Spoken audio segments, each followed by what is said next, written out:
All right, ladies and gentlemen, for this one, it's going to be a little different. Now, usually I zoom you guys right in, and the goal is to let you see where exactly I'm striking the target. This time, that's not actually the goal. It's kind of irrelevant, because we've pretty much established that it's fairly accurate. So we're going to go over a bunch of stuff. Now, I mentioned that the power of the bow can quite easily get too high for your arrows. I've also mentioned that the draw length matters big time. So I'm going to show you guys one of these small arrows. Now here's my forearm for comparison.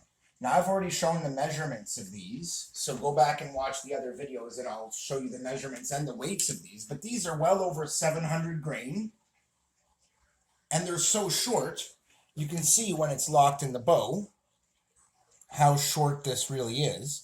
And it doesn't give me much of a draw. In fact, I'm only allowed to get 1 foot of actual draw. So I'm just going to pull some of these out, and I'm just going to shoot. I have my quiver. Sometimes a quiver is a really great thing. I am going to try and be fairly accurate, but the goal here is actually to see how fast these are moving. And that's what I want to see. I want to see on a full draw that I can get with these. How quickly are they moving? How accurate are they? Because historically, these are the least accurate things I have. Now check out this one. This is the shortest one, and it has a 10-gram weight on the end of it. This is a 60-gram arrow that only allows me to draw that much, about a foot.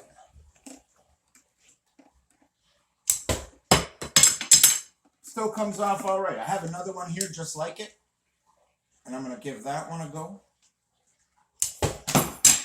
And they're actually pretty accurate. Now, I've got a bunch of arrows here, as you can see.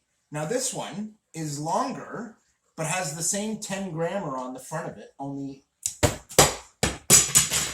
it's got a little more chutzpah because it's got a little more length. And this is where it gets interesting. So I'm going to pull out a couple arrows after this that have a longer length. And I'm literally just firing every arrow that I have. So now I'm going to pause. I'm going to go pick these up, and then we're going to show the actual arrows. And I've set you up on this position to try and give you an impression of the speed that they're coming in with. So hold on. All right, so I have recovered these. Voila, and they are just tent poles, guys. But I have set them up so that they actually fire all right, and they do. They're not that bad. They actually work.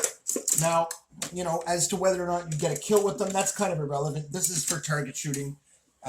If you want to get an actual kill, I'd recommend a sharp stick would be better than tent poles. But at the same time, the only reason I mostly say that is because to launch one of those, it has such a short draw length, and you'll need a very high-powered bow to do that. And to make a bush bow that strong is actually quite difficult.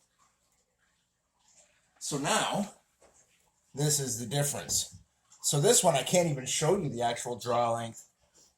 This is a proper length arrow. This is a 30-inch arrow, guys.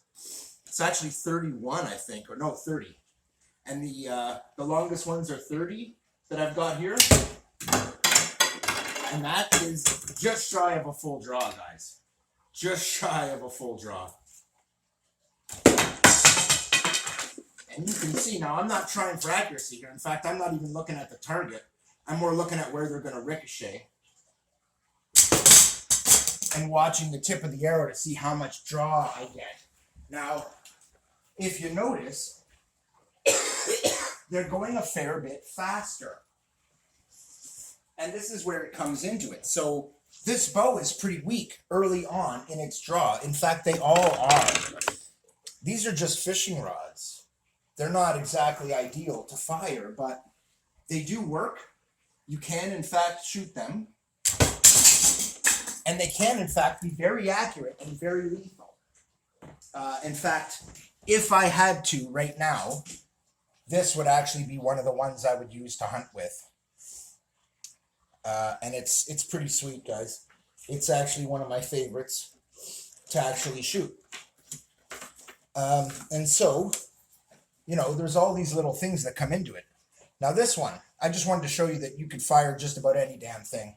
I've said that before. Look at this. This is a rubber grommet that's square that I've just stuck on the end of this.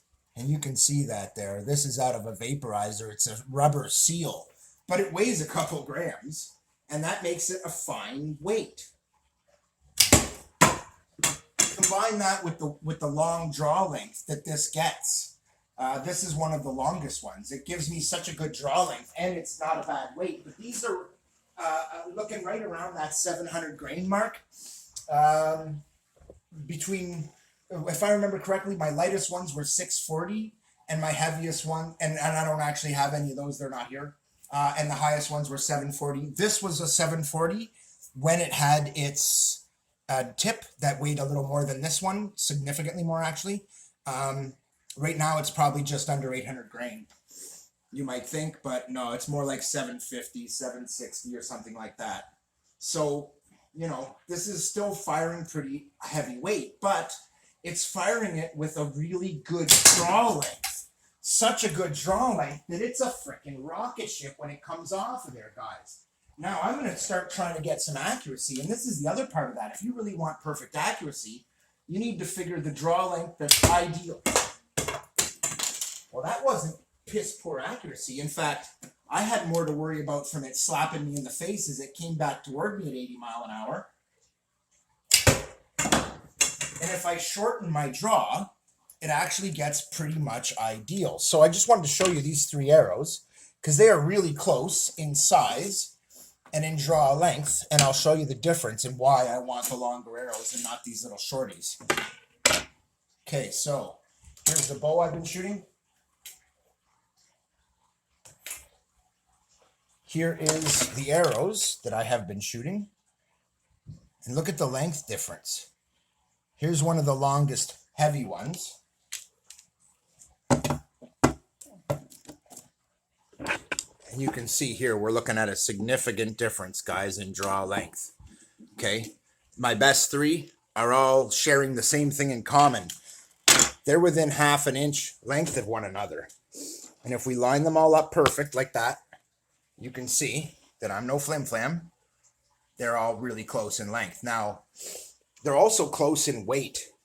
Of them, the bamboo one is the heaviest, but it also flies well. It's one of the better arrows I've made. In fact, the others have all broke and lost their tips. This one never has. It's been rock solid. It's been really good. But it's the fattest one, and it's the least accurate one, which is why I work with it the most. I practice with it. And once I got to the point where I was good with that one, the other ones are easier to shoot. Anyway, so that's one thing for this update. Also, I've added to this because I wanted it to be able to sit on the floor and be my bow stand. If I'm out hunting and stuff and I take a break, it's really nice to be able to set this all down and just grab by the handle and go. I want to reinforce this handle, but other than that, it's been really great. So I can definitely recommend that. So now let's move on to the target, and I'll show you the update for that. So what I've done here is just tie on with some rope. This has little eyelets in it. You can kind of see one of them here. Let me just see if I can get that in decent light. There you go. And they're just little tie-on eyelets, but it has them all the way around. And so it's made it so that I can tie on. And what I've done here, I'll just pull this out so you can see. What I've done here is put a frame in the back of it that is kind of an odd shape, but it worked very well. It's flat at the bottom and then arcs up and has a nice handle here. It locks into the back. I've tied it all in with ropes here too to tension it and to hold it together so that I can just come over, pick up my target, move it around, adjust it, and set it on whatever angle I like. And it's actually pretty solid there. And that works good. So I can do it like that and just shoot. And that's what I've been doing. And you can see here, I mean, this is no joke. I shoot at this a lot, guys. And I haven't actually penetrated it yet. I've not actually done any real damage here, which is great. This is a target that I can just keep filling with foam. So again, another big recommendation right there. I have indoor targets with indoor tips so that I can practice all I want and not burn through targets and not bother the neighbors. Keith out.